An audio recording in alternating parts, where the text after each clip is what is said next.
Araw mga kapatid, Nox King Vlog. Dito tayo ngayon sa Superbikes Bukawi, Bulacan branch para i-review at ikutan natin ito Suzuki Smash 115 Fi.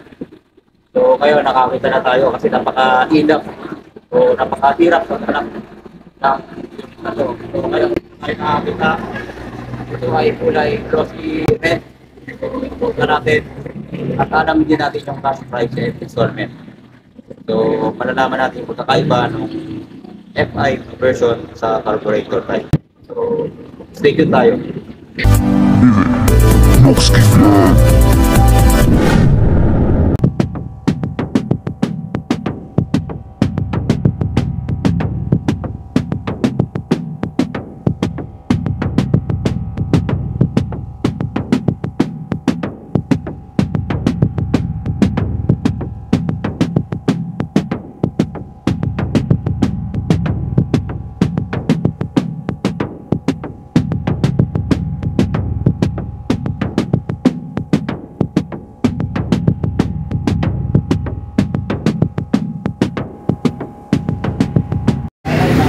So ito po mga kapatid yung Suzuki Smash 115 Fi na nilabas ngayong 2024, no? So ngayon lang natin siya nakakita dahil talaga napakahirap maghanap ng ganitong unit. So ngayon nakita na natin sa personal. Ito yung kanyang itsura, no?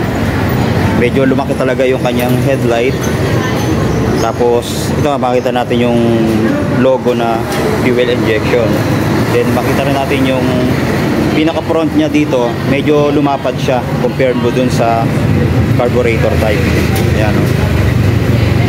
Then ito makikita natin yung kanyang signal light dito, naka halogen bulb pa rin naman yan, no? Tapos meron siyang Suzuki dito na tatak kabilaan. Ayan.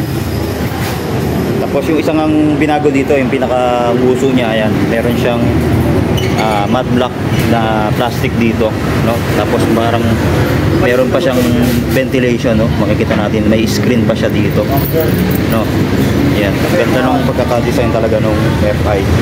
Pagdating naman dito sa likod, makikita natin dito yung Smash, tapos yung FI na sticker niya dito, no? Tapos makita rin natin yung makina niya, ito sa ilalim, glossy black ang kulay. Tapos mayroon yung Suzuki dito. Then sa kanyang cover sa chain drive, yan makikita natin plastic naman to. Tapos glossy black din. Tapos 4-speed ang kanyang transmission. Dito naman sa kanyang panel, mapapansin din natin ito yung panel gauge niya, napakalaki, no? Compared mo dun sa carburetor. So pakita natin yung sa carb. Ito, yan, ibang-iba yung panel niya. So isang buo na, isang buo yung kanyang panel dito. Tapos makikita natin dito yung kanyang speedometer analog, then odometer, then fuel gauge, tapos yung signal light indicator makita natin dito, then yung engine check, dahil ano nga to, FI na siya. Then sa headlight meron din yan. Tapos yung sa gear indicator, pati yung neutral, eto na. Napaka linaw mga kapatid at napakalaki, kaya kitang-kita siya, no? Visible na visible kahit sa gabi pa to, no? Tapos sa mga switch naman niya, eto meron din siyang high and low, turn signal light, kusina, itong kulay yellow. Then sa kabila wala nang ibang switch kundi yung electric starter. So naka AHO na rin to, no? Automatic headlight on. Then sa kanyang throttle, ito napaka smooth din, no? Tapos sa kanyang lever sa preno, ito kulay silver siya na alloy, no? Then pagdating dito sa kanyang ignition, ito ang maganda dito, naka shutter lock pin na rin siya. Yan, kulay silver naman. So makikita na rin natin dyan yung shutter lock niya, tapos yung on and off, then yung lock. So banda dito, kakabig lang natin yung susi pag ganun, nakalock na yan, no? So pati yung manibela ikabig din natin yan. Tapos dito glossy pa rin yun dito sa side na to, kulay red. Then dito sa kanyang muffler, makita naman natin napaka sporty din ng dating, ano, ang ganda. Ayan, meron siyang heat guard na metal dito, tapos kulay silver, tapos merong karugtong na plastic. Ayan o. So protected na protected yung paa natin dito kahit sa angkas pa, no?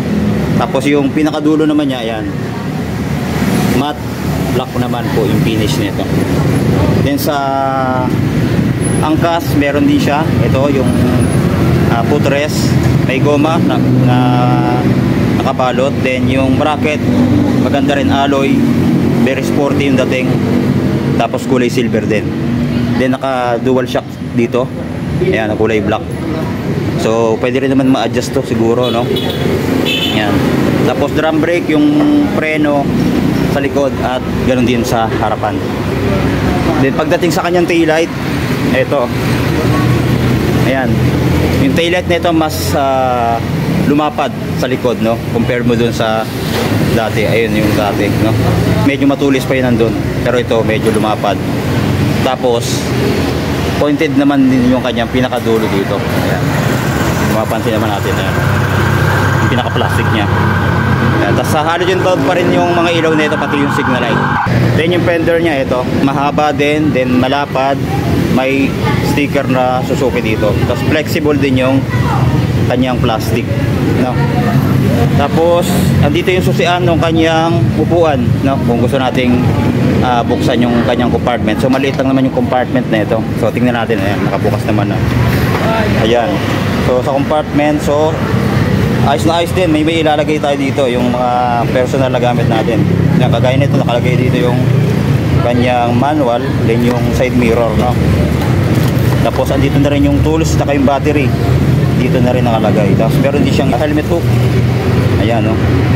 Tapos ito naman yung kanyang pinaka tank yan, no? So maganda mga kapatid.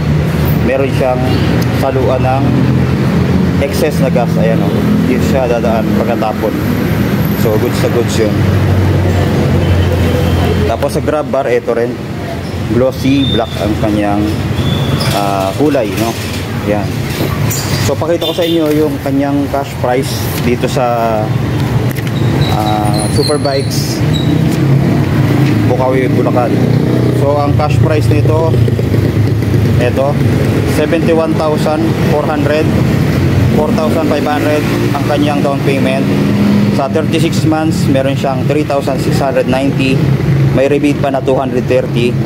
Sa 24 months meron siyang 4,570, rebate pa ng 100. Tapos sa 18 months ay 5,500, rebate pa naman ng 110 pesos.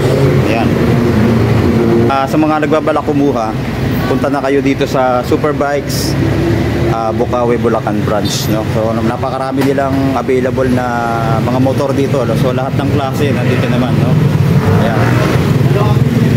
Tawagin nyo lang si Sir. Ayan, yung nag-assist sa atin na Kadilaw. Shoutout sa kanya.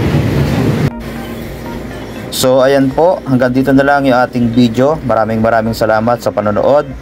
Kita-kita na lang ulit tayo sa susunod na mga video. Maraming salamat ulit, and then God bless sa ating lahat.